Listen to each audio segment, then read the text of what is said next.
Bir ayda 20 kilogram arıqlama barədə PR elan edən hörmətli vətəndaşlar. Əslində nə baş verdiyini sizə detallı şəkildə açıqlayacağım. Bu çəki itirmək deyil, bu bədənin özünü yeməyə başlaması deməkdir. Hər vaxtınız xeyir olsun, əziz izləyicilər.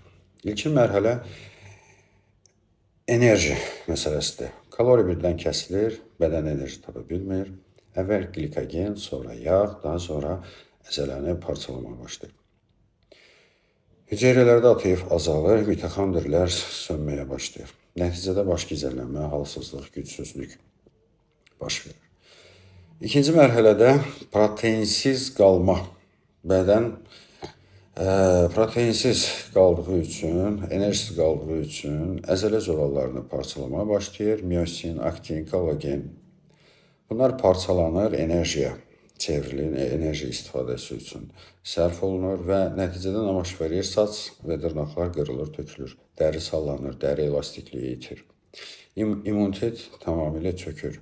Adi qrip belə həyatı təhlükəyə çevrilə bilir. Nəinki qrip, orqanizmimizin daxilində olan xeyirli bakteriyalar belə patogen bakteriyalara çevrilməyə başlayır və zərər verir. Üçüncü mərhələ mineralların uçmasıdır. Su ilə birlikdə kalium, magnezium, natrium azalmaya başlayır. Kaliumun çatışmamazlığı ürək ritmini dayanacaq dərəcədə pozur. Magnezium çatışmamazlığı spazm, əsəbilik yaradır.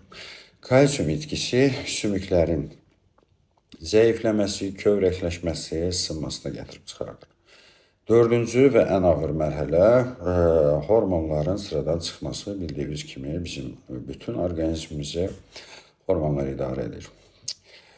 İlk başlayım kortizoldan. Kortizol qalxır, stres çoxalır, bədən daha da parçalanır. Testosteron və estrogen düşür. Libido yox olur.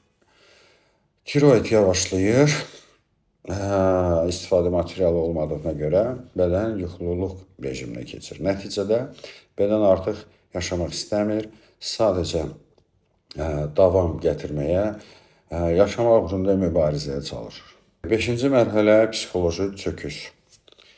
Serotonin, dopamin azalır, depressiya, anksiyete, yəni həyəcan qorxusu, həyatdan zövq almama, yuxusuzluq, əsəbilik, yemək qorxusu başlayır. İnsan özünü tam tükənmiş hiss edir. Son nəticə olaraq orqanizmin halı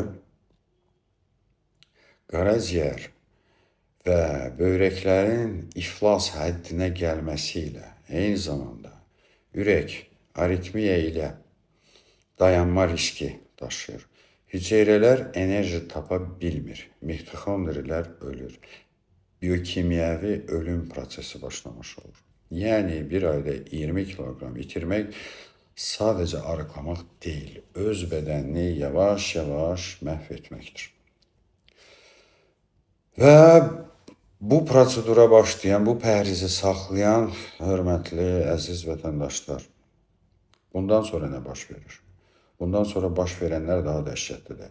Bu durumdan çıxmaq üçün sizə bir həkim yox, fərqli ixtisaslı həkim briqadası tələb olunur ki, əsas yük də endokrinoloqun üzərinə düşür.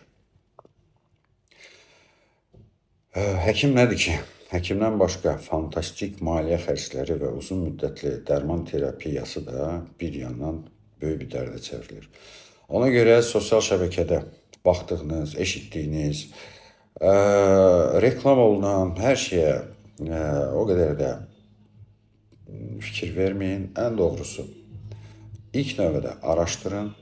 Araşdırmamızın yekunu olaraq bu tipli məsələləri yalnız və yalnız ailə həkimi, həkim-terapevt, endokrinoloq və tibbi təhsili olan diyetoloq, yəni 3 ay, 5 ay kurs keçmiş diyetoloqlarda pəhriz planı yaza bilməz xəstələrə. Sırf tibbi təhsili olan, sertifikasiyadan keçmiş həkim sizə sağlam diyeta təyin eləyə bilər, pəhriz, doğru qidalanma təyin eləyə bilər. Normalda sağlam arıqlama şəkli bir ayda maksimum 3-5 kiloqramdır. Yəni ona yuxarı halda çəki itirmək artıq sizin orqanizminizdə sadaladığım kimi mineral, hormonal səviyyədə çox dərin və geri dönməz dəyişikliklərə səbəb olacaq. Özünüzdən müğayət olun. Ümid edirəm ki, bu paylaşmam da sizin üçün faydalı olacaq.